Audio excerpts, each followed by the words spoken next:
CEM-vivant.com pour mieux vivre avec les ondes électromagnétiques de notre quotidien.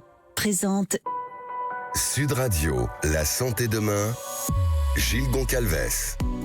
Bonjour et bienvenue sur Sud Radio dans l'émission La Santé Demain, une émission qui donne la parole aux acteurs de la santé, de la médecine en général et de la santé au naturel en particulier. Aujourd'hui, nous allons parler de sommeil. Un sommeil troublé quelques nuits écourtées pendant quelques jours seulement, peut faire des dégâts considérables sur la santé. C'est pendant la période de sommeil dont nous passons un tiers de notre vie finalement que l'être, la physiologie, se régénère pour affronter la période diurne ou autrement dit l'état de veille. Pour ce voyage au cœur de nos nuits, je suis accompagné par le docteur Pierre Escourroux et Livia Robic. Bonjour docteur Escourroux. Bonjour Jean Calves. Bonjour madame Robic. Bonjour. Une fois n'est pas coutume, nous n'allons pas être galants, nous allons commencer par le docteur Pierre Escourroux. Vous êtes cardiologue et spécialiste du sommeil depuis une quarantaine d'années. Vous étiez également chef de service au sein du Centre du sommeil de l'AP-HP. Vous êtes actuellement vice-président de l'Institut national du sommeil et de la vigilance.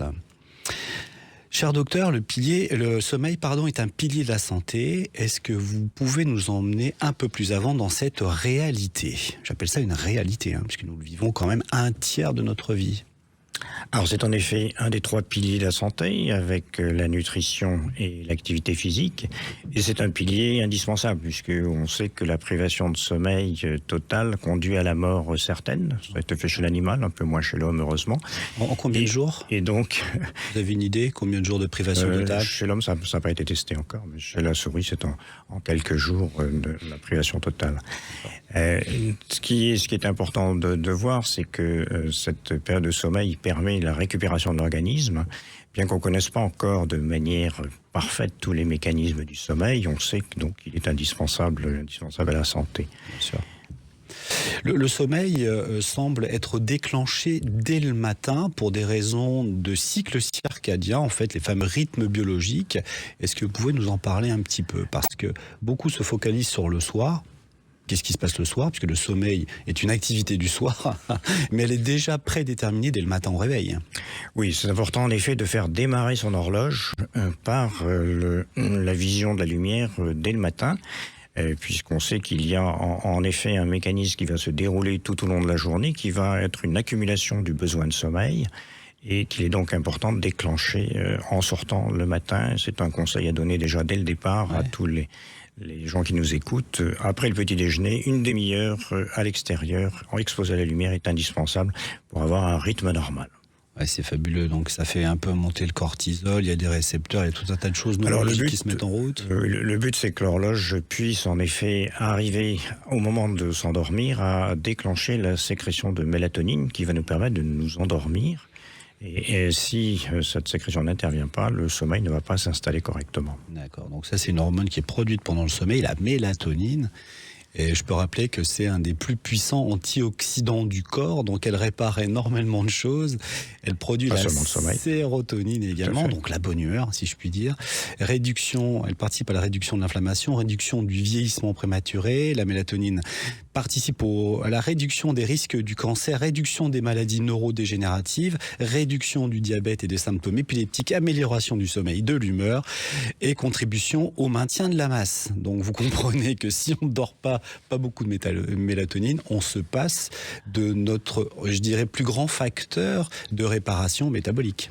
Oui, on va avoir des conséquences sur les maladies cardio-métaboliques en particulier, puisque le sommeil est maintenant reconnu comme un facteur de risque important des développements de maladies cardio-métaboliques. Ouais, le sommeil a également une fonction très importante dans l'équilibre de notre statut psychologique.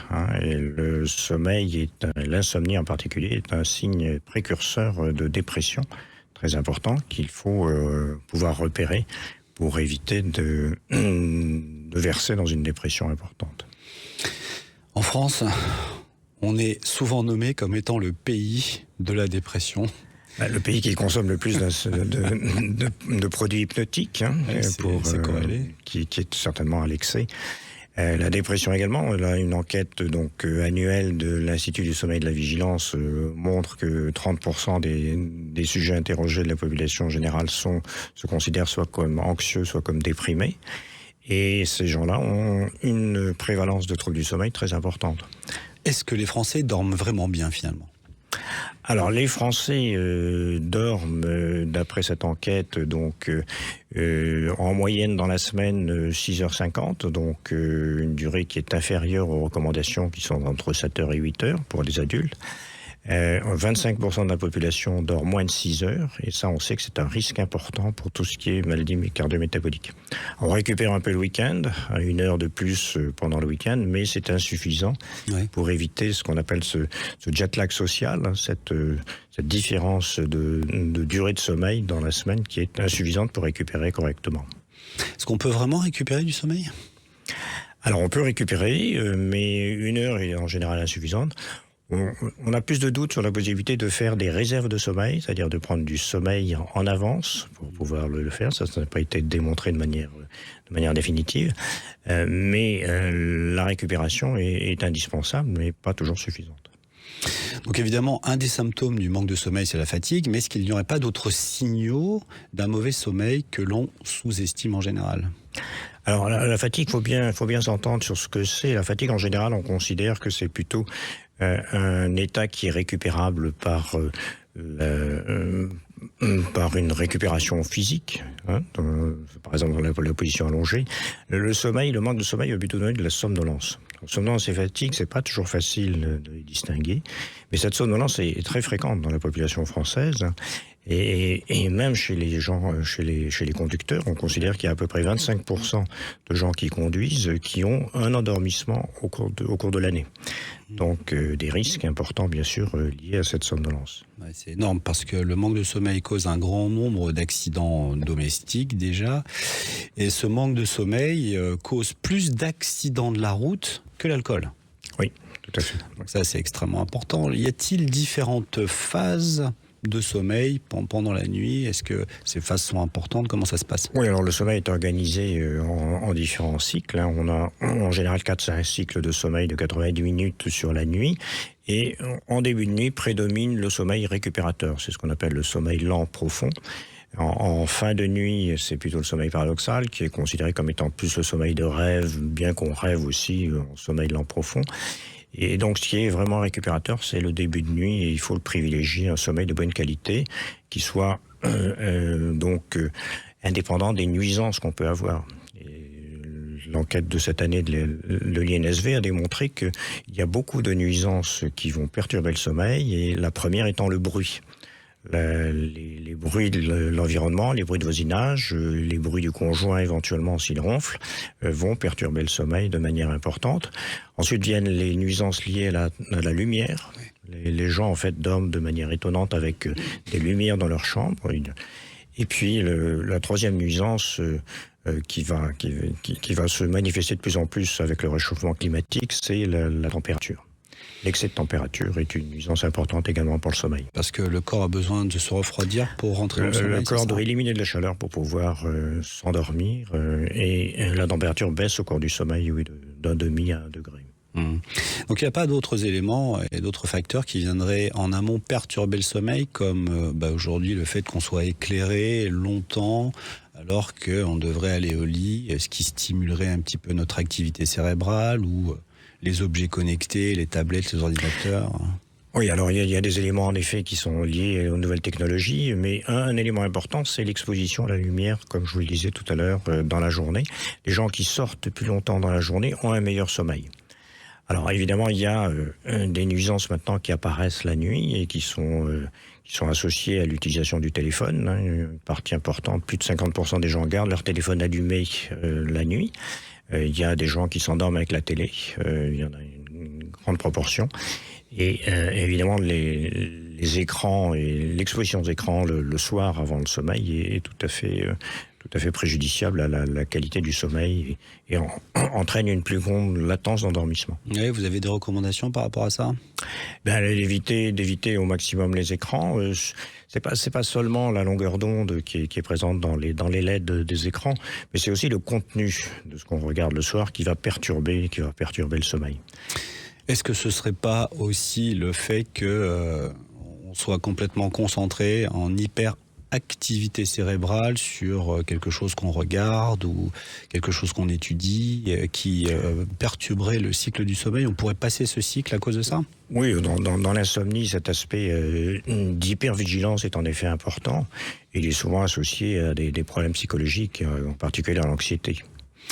Il n'y aurait pas des mesures, on entend souvent parler de commencer à baisser les lumières, les tamiser un tout petit peu, réduire tous les espaces de bruit lumineux, d'interaction qui pourraient perturber la mise en sommeil. On sait par exemple que les lumières chaudes sont préférables aux lumières blanches la nuit. La latence de dormissement est très allongée par l'utilisation de lumières blanches, par exemple. Et évidemment, la diminution de l'environnement bruyant est également un facteur très important. Merci beaucoup, Dr Pierre Escourroux. On vous retrouve tout de suite pour une deuxième partie.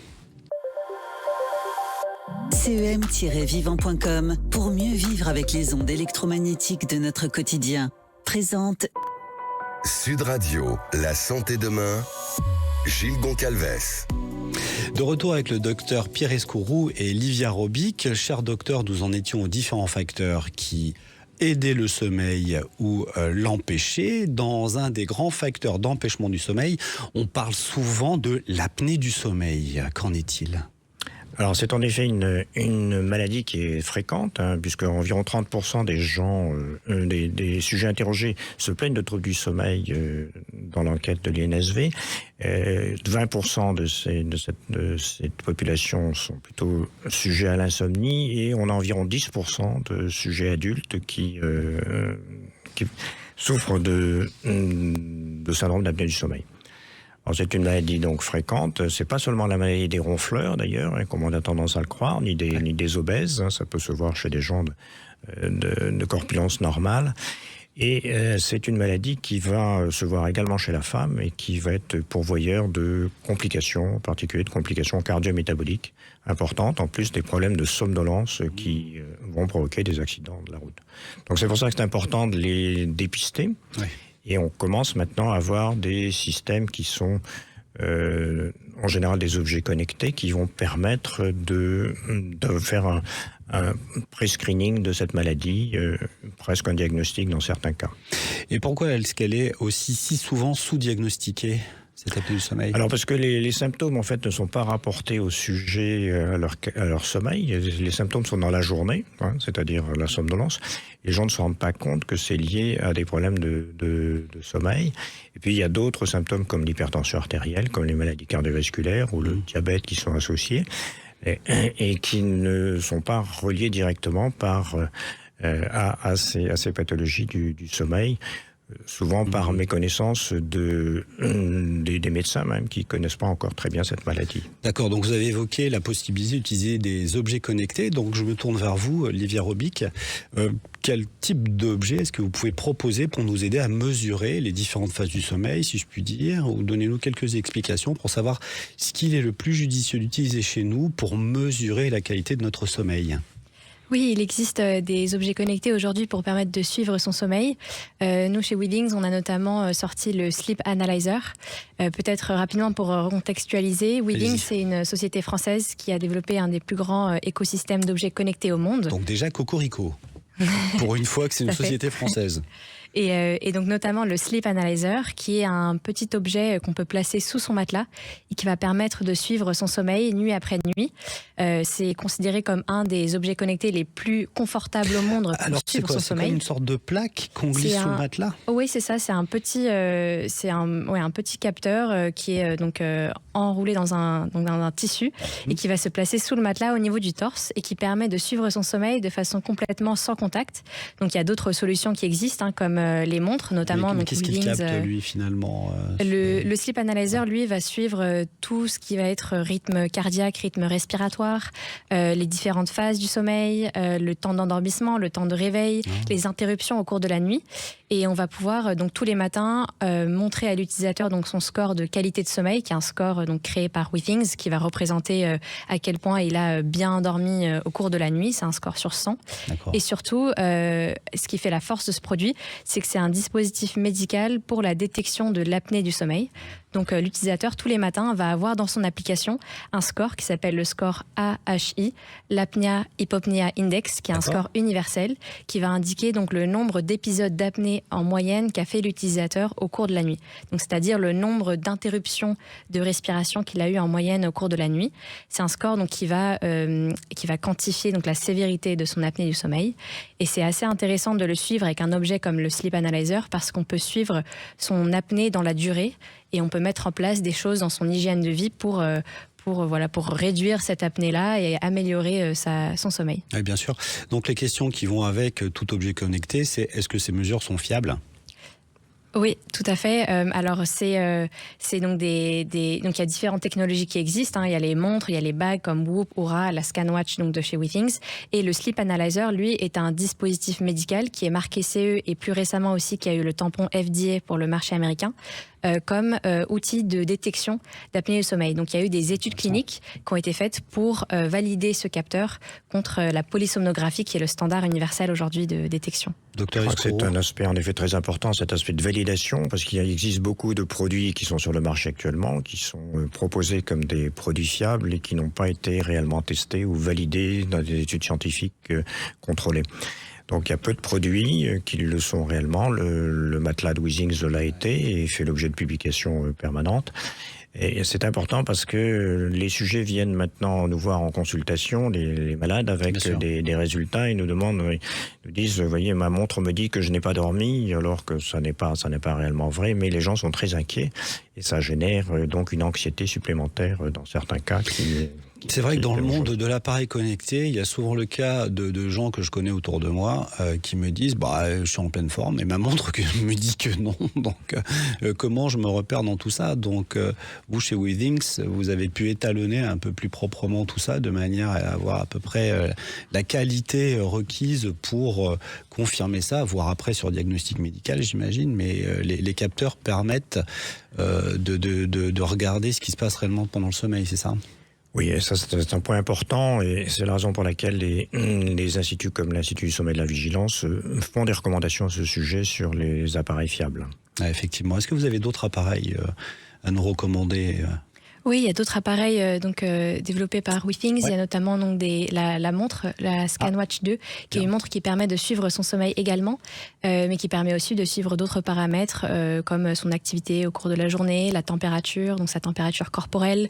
On peut faire un électrocardiogramme aussi avec détection de fibrillation auriculaire. Avec une seule entrée, je crois. Ah oui, c'est ça. D'accord. Et la saturation en oxygène également. Donc c'est une montre un peu un accompagnant au quotidien qui permet de faire du suivi de la nuit et pendant la journée. On a également des tensiomètres, des balances connectées qui sont même ce qu'on appelle aujourd'hui des stations de santé parce qu'elles mesurent beaucoup plus que le poids. Cette montre, elle est connectée, elle permet ensuite d'emmener toutes ces variables et toutes ces indications, ces data comme on dit aujourd'hui, sur une application. C'est ça, de manière à pouvoir analyser ce qui se passe vraiment. Oui. Parce que l'idée d'avoir une montre connectée, c'est ce qui se passe dans l'organisme. Est-ce qu'il y a un rapport, alors je connais d'autres objets connectés évidemment, avec ce qu'on appelle la variation de la fréquence cardiaque? Oui, on a la variabilité de la fréquence cardiaque à la fois sur le Sleep Analyzer et sur la montre. Qui est un indicateur dont on parle de plus en plus pour justement refléter donc, la récupération au cours de la nuit du dormeur. D'accord, qu'est-ce que vous en pensez, docteur ? Oui, tous ces appareils connectés, en fait, représentent une rupture par rapport à ce qu'on faisait dans la médecine ancienne, de médecine qui était une médecine ponctuelle, avec une seule vision sur une nuit, une journée du patient. On a maintenant des données longitudinales sur plusieurs semaines, voire plusieurs mois pour le même patient, ce qui permet de décrire de manière beaucoup plus précise la pathologie du patient et de retrouver des anomalies qu'on n'avait pas suspectées jusque-là. Alors, on a là maintenant donc des techniques qui sont non intrusives, qui ne perturbent pas l'organisme qu'on veut mesurer, parce qu'un enregistrement de sommeil au laboratoire n'a rien à voir avec ce qui se passe à la maison. Clairement. C'est sur une seule nuit. Maintenant, on a des données précises sur des durées prolongées qui permettent vraiment de caractériser la maladie, chose qu'on n'avait pas jusque-là. Oui, ça peut être intéressant aussi pour les profils de personnes qui ont des problèmes cardiaques, de voir peut-être qu'il peut y avoir éventuellement une petite fibrillation auriculaire. Oui, c'est ça. Il y a des phénomènes transitoires, des phénomènes qui n'apparaissent qu'à certaines périodes et qu'on ne soupçonnait pas jusque-là parce qu'on n'avait pas les moyens de les mesurer en permanence. C'est ça. Donc en fait, c'est mesuré et puis peut-être peuvent être transmises à un médecin qui, par analyse, dit écoutez, passez au cabinet parce qu'il faut que je contrôle quand même. Tout à fait. Il y a maintenant des tableaux de bord qui sont accessibles aux médecins et qui, aux États-Unis, c'est déjà une médecine qui est très formalisée, la médecine de monitoring à distance. En France, ça viendra peut-être un jour, mais il y a un problème de remboursement derrière pour que ce soit réellement efficace. Oui, c'est ça. Il y a une politique française qui est adaptée à tout ça. Est-ce que tous ces outils changent vraiment le comportement de l'utilisateur ? Alors c'est l'idée, et vous en parliez tout à l'heure, donc l'expérience des utilisateurs ne s'arrête pas aux produits, donc il y a l'application qui vient avec les produits et sur lequel on peut partager beaucoup de contenu utile pour l'utilisateur pour qu'il puisse justement prendre des actions derrière sur sa santé et changer des choses à la fois dans son lifestyle entre guillemets pour améliorer donc sa santé. On va pouvoir faire des corrélations entre différents biomarqueurs qu'on a mesurés à partir des capteurs de Withings et voilà, amener l'information à l'utilisateur de façon digérée pour qu'il puisse ensuite actionner des choses et aussi les partager à son médecin pour avoir du coup un suivi de bout en bout de son capteur jusqu'au suivi médical avec un médecin. J'ai vu que vous aviez aussi des balances à impédance-métrie. Oui, tout à fait. Oui.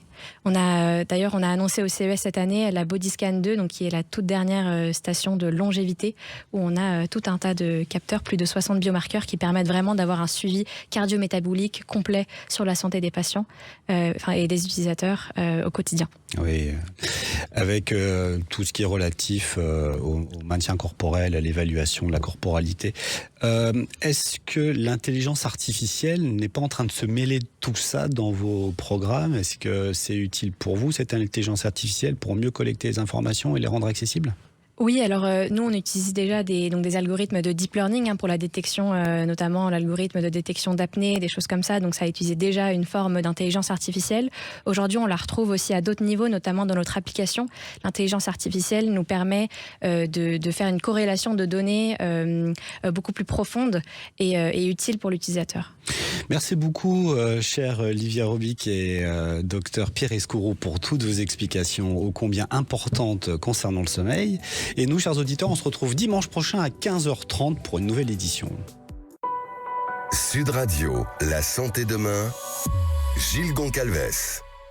Vous a été présenté par CEM-vivant.com pour mieux vivre avec les ondes électromagnétiques de notre quotidien.